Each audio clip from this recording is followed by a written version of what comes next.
Guys, for today's video, magkakaroon tayo ng comparison ng mga revolving credit line. Ayan. I-explain din natin kung ano ba ang revolving credit. And baka meron ka na rin nito, hindi mo lang din alam na revolving credit line pala ang tawag dyan. So, dagdag kaalaman na naman to para sa ating lahat. Samahan niyo ako. Sit back and let's discuss coming right up.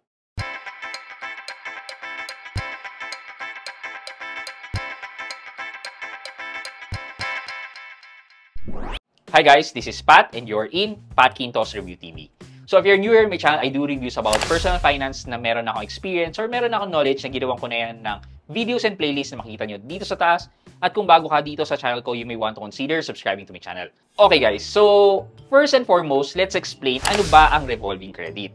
Revolving credit is a credit facility. Parang ano siya, credit instrument na magagamit ng isang individual or ng isang company para sa mga purchases na hindi siya installment. So, pinaka-unang example natin for a revolving credit line is the credit card.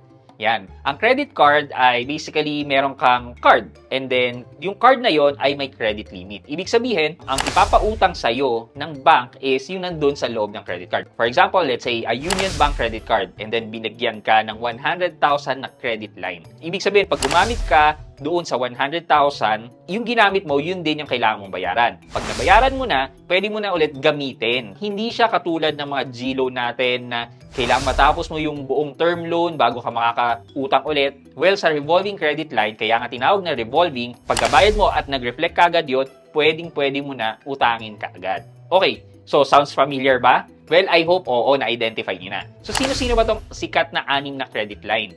Well, ito ang G-Credit, Maya Credit, Revi Credit, Atomic Credit, Salmon Credit, and si Belize.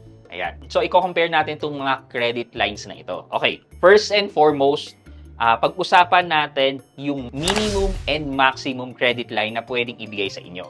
Okay, for G-Credit, ang minimum na pwedeng ibigay sa inyo ay 1,000 pesos and a maximum of 50,000 pesos na credit line. For Maya Credit naman, also ang minimum nito ay 1,000 pesos pero ang maximum credit line naman dito ay 30,000 pesos lang. For Atomic Credit naman, hindi ko sure yung minimum, pero ang starting per my experience is 6,000 pesos and a maximum of 200,000 pesos na credit line. Kay Salmon Credit naman, ang minimum dito ay 3,000 pesos and can also go as much as 200,000 pesos. Kay Revi Credit naman, actually, walang nakakalam ng minimum, but ang maximum na nakita ko na so far is up to 200,000 pesos. Kay Belize naman, ang sabi dun sa media conference na inatinan ko is the starting daw is 6,000. Pero if meron pang iba dyan, let me know sa comment section sa baba.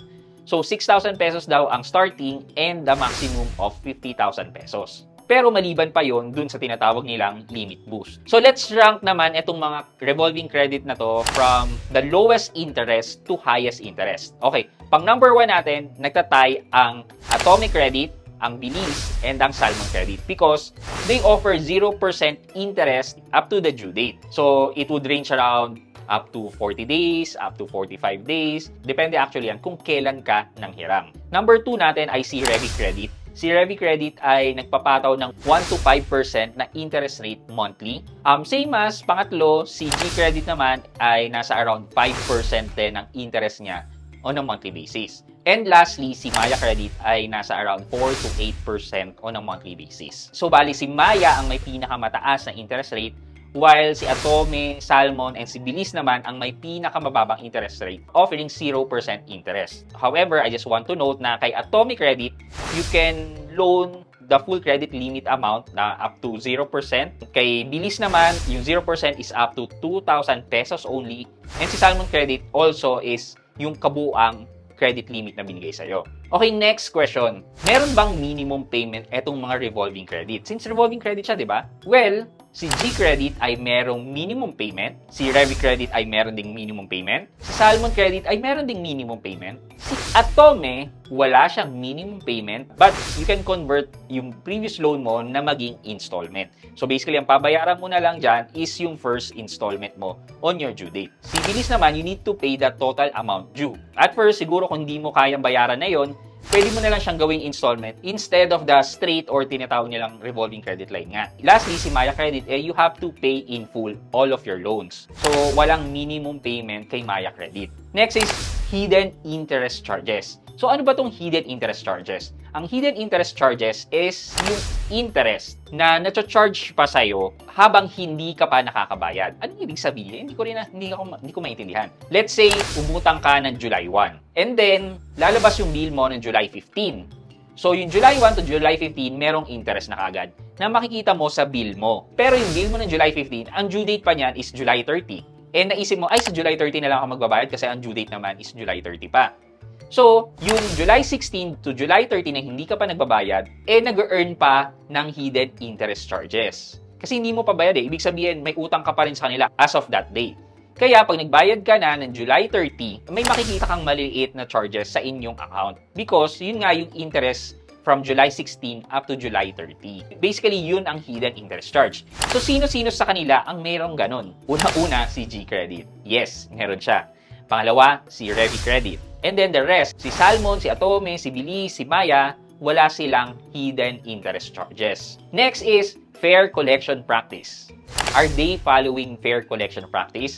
I can say, based from my experience, yes. And period. Okay, lastly, nako-convert ba sa cash itong mga credit line natin? Well, sige, simulan natin. For G-Credit, walang official way, but there are workaround na makita nyo all over YouTube, all over the internet. Search nyo na lang. Revi Credit, yes. There is an official feature kay Revi Credit na tinatawag nilang term loan wherein 70% of your Revi Credit balance can be converted into a cash loan na installment. Salmon Credit, yes, there's an official way to cash into your e-wallet or withdraw the credit line. However, meron siyang charges. Parang cash advance fee in labas. Atomic Credit, there's no way for you to convert your Atomic Credit to cash, but there are workarounds. Yan. Yung workarounds, again, i-check nyo na lang sa YouTube, sa internet, may makikita kayo. Bilis. Yes, there is an official way for you to cash into your e-wallet para maging cash yan, pero medyo malaking bawas. Tipong sa 500, 550, parang gano'n, parang 50 pesos. You might want to double check if okay sa inyo yung charges ni Bilis. However, there's also a workaround para walang additional charges na ma-convert mo yun, pero hindi ko alam kung i-share ko sa inyo eh. Let me think na lang muna sa susunod na video. Baka kasi magalit sa akin si Bilis. And lastly, si Maya Credit, wherein, basically, pwede mong i-convert yung credit limit mo na maging cash. So, sana nabigyan ko kayo ng information about the credit line available right now. Si Cbank Credit, can that be considered as a revolving credit? Si Cbank Credit kasi is parang cash loan in installment. So, kapag nakapagbayad ka na, there is a minimum payment term na mabayaran mo na, then dun ka pa lang ulit makakapag-reloan. So, hindi talaga siya ganun ka-liquid na revolving credit. Kasi yung essence talaga ng revolving credit is pagkabayad mo, pag nag-reflect, pwede mo nang gamitin kaagad. For our question of the day, sa mga nakagamit na ng mga revolving credit, gaano katagal na itong mga revolving credit line sa inyo? And gaano ito nakatulong sa pang-araw-araw nyo? Let me know sa comment section sa baba at may chance kayo manalo ng 1,000 pesos sa ating weekly GCash giveaway. Yun lamang po for today's video, but before we end this video, mag-shoutout po muna tayo at shoutout kay Auto Weld and Painting Fabrication. Sabi niya, new subscriber, thanks sa sharing ng videos po. Very interesting topic, tutorial, shouting from La Union. At Auto Weld and Painting Fabrication, shoutout po sa inyo at sa mga taga La Union. Shoutout po. Maraming salamat po sa panonood at pagsuporta ng aking mga videos. I hope you can like this video, leave a thumbs up, and if not, wala nang problema dyan, but continue to support me by subscribing to my channel by clicking the subscribe button and also the bell button sa tabing subscribe para makareceive kayo ng latest notification sa lahat ng upload ko. Again guys, this is Pat Quinto and you're in Pat Quinto's Review TV. Bye-bye!